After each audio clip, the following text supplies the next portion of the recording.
사과한다는 지금 이야기를 하긴 했는데요. 일단 이 유가족들은 굉장히 안타까움을 금치 못하고 있습니다. 물론 가장 마음이 아픈 분들이시겠죠. 경찰의 책임을 유가족들이 묻고 있는데요. 저희 관련 영상 먼저 보고 오시죠. 때리고 이제 나가라고 문 잠그고 너희 집 가거라, 네 아빠한테 가라고 막 때리고 그래갖고 그 추위에 문 잠가보니까 못 들어갈 거 아니에요.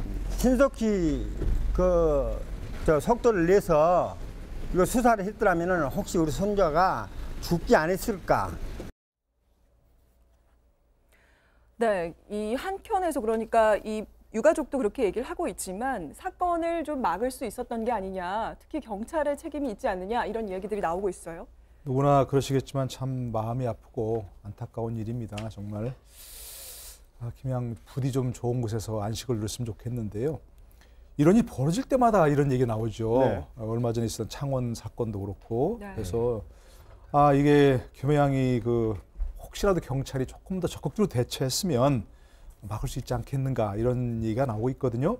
그 사건이 이렇게 되어 있습니다. 지난달 9일에요.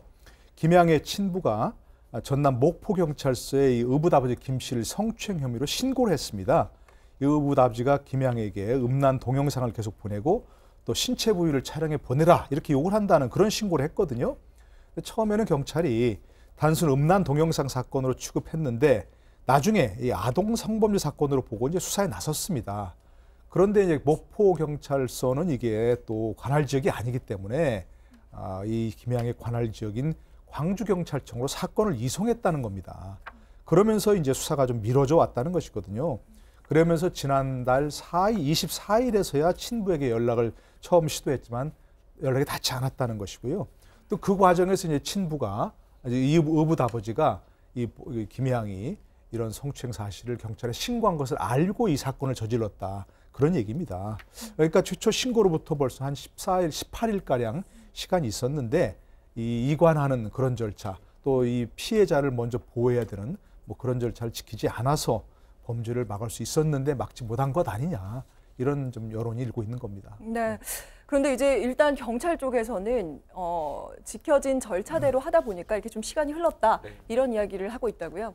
처음에 단순 음란 동영상 사건인 경우에는 빨리 수사가 될 수 있었는데 이것을 수사하다 보니까 아동 성범죄 사건에 가깝다고 여겨서 이제 수사 폭이 확대가 된 겁니다.